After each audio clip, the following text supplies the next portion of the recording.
Dark story time.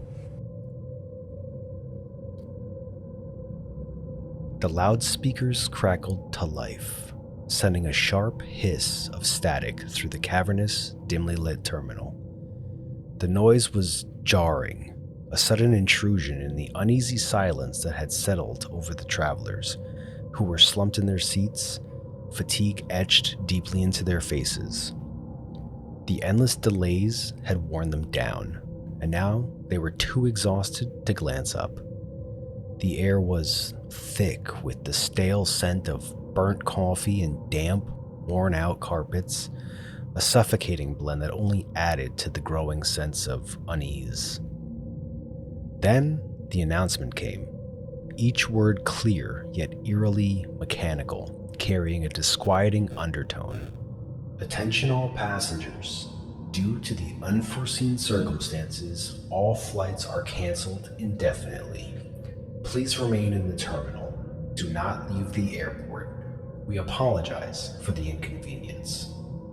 The voice was devoid of emotion, a cold, detached command that sent a ripple of unease through the crowd. Murmurs of frustration tinged with fear spread among the passengers, their voices rising and falling like the tide.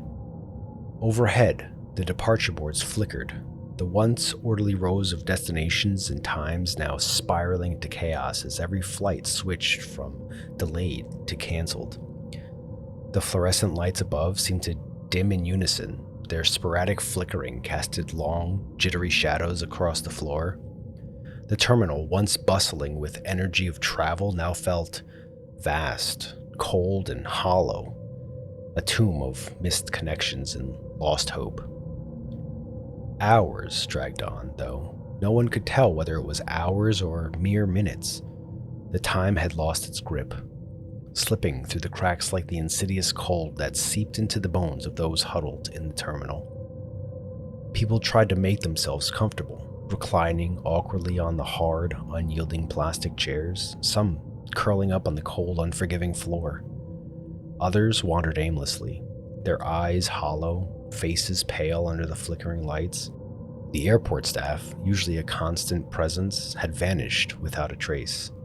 The food courts stood empty, their colorful signs now dark, and the enticing smells of food had long faded. Even the ever-vigilant security personnel were nowhere to be found. The only sound was the low, relentless hum of the air conditioning. The only sound was the low, relentless hum of the air conditioning. This dull drone draped the terminal in a blanket of oppressive silence. Occasionally, the rustle of a traveler shifting uncomfortably, or the faint tap of rain against the massive windows broke the quiet. Still, these sounds only served to amplify the growing sense of isolation. The terminal's once familiar noises had transformed into something alien and unsettling. A young woman, clutching a frayed boarding pass like a lifeline, approached the information desk, her footsteps echoing eerily in the empty space. Excuse me? She called out, her voice trembling as it reverberated off the walls, swallowed by the emptiness surrounding her. Is anyone here? What's going on? Her voice lingered in the air unanswered, before fading into the void. She turned back towards the scattered passengers, her heart pounding. Then something caught her eye, a fleeting movement in the glass reflection, a quick, fluid shadow slipping away into the dim corridors leading to the gates. She spun around, eyes wide, but saw nothing. The same lifeless scene. Yet something had changed. The air felt thicker, heavier, charged with an unseen menace. It was as if the terminal itself was watching and waiting. Others began to sense it too. Paranoia spread like contagion, infecting one passenger after another. Whispers grew in intensity as people shared their sightings. Dark shapes glimpsed from the corner of their eyes, only to vanish when looked at directly. A man, pale skin glistening with sweat, swore he saw a figure, no, something, standing in the shadows near the baggage claim. its eyes gleaming with a cold, malevolent light. His voice crackled as he recounted the encounter, his gaze darting nervously around the terminal as if expecting the shadow to return. The terminal descended into a deeper, more oppressive gloom as night fell. The few remaining lights flickered and buzzed, casting long, wavering shadows that seemed to stretch and twist in unnatural ways, their edges fraying as if they could reach out and ensnare the unwary. The temperature dropped, a biting chill creeping into the air, chilling the travelers. It was a cold that wasn't just physical, it carried the weight of something ancient and malevolent, something that didn't belong in the world of the living. A family huddled together near a gate, the mother clenching her children tightly, her eyes wide and wild as they darted around the room, watching the shadows with growing terror. A businessman, his suit now wrinkled and his tie askewed, paced frantically near the exit doors, tugging at his tie as if it were strangling him. Others remained rooted to their seats, too afraid to move, their eyes heavy with exhaustion yet wide open with fear. Sleep was not an option. The dark held many unknowns and unseen threats.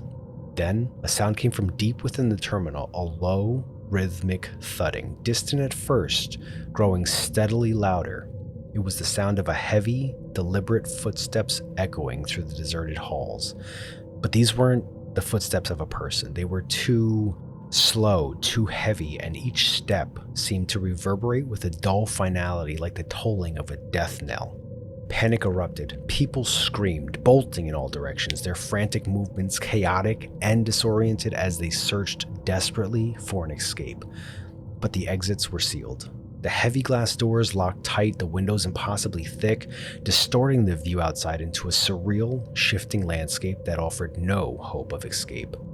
The shadows were no longer content with lingering at the edges. They moved with purpose now, fluid and sentient, slithering along the walls, creeping beneath doors, stretching across the floor like dark tendrils seeking out terrified passengers. One by one, the travelers were claimed.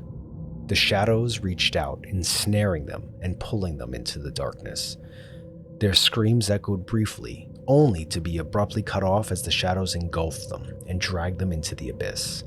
Those who tried to hide found no sanctuary.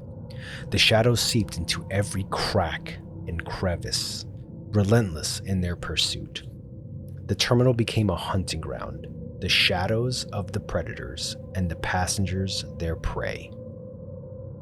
The terminal was silent once more, save for the occasional crackle of the intercom and the distant, echoing thuds that marked the end of yet another life.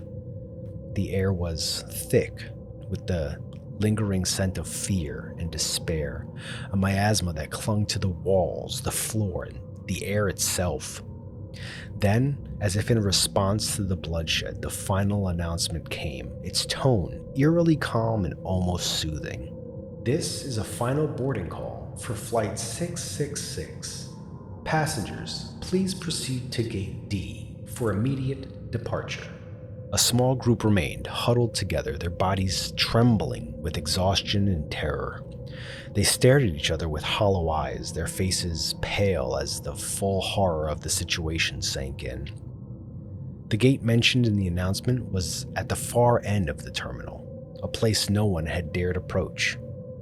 It had always been shrouded in mystery, blocked off by barriers that hinted at endless construction, yet no progress was ever seen.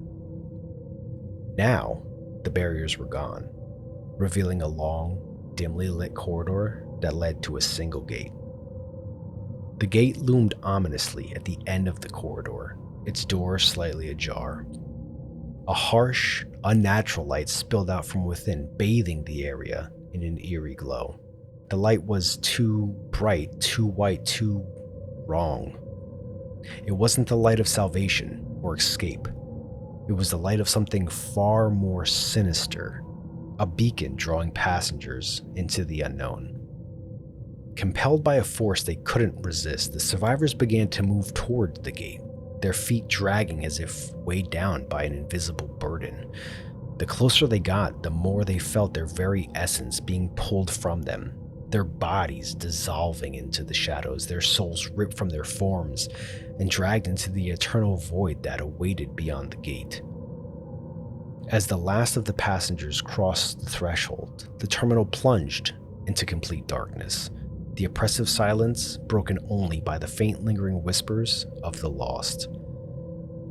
In the deserted control room, empty screens flickered with static, showing footage of an empty terminal devoid of life, as if no one had ever been there. Now a silent, empty shell, the airport waited patiently for the next group of unsuspecting travelers, ready to ensnare them in its endless, inescapable darkness. The intercom crackled one last time, then fell silent. Outside, the world continued, blissfully unaware of the horrors within the terminal. Inside, the shadows waited, patient and hungry, knowing that sooner or later, more victims would arrive, forever lost in the terminal's eternal night. Thanks for listening.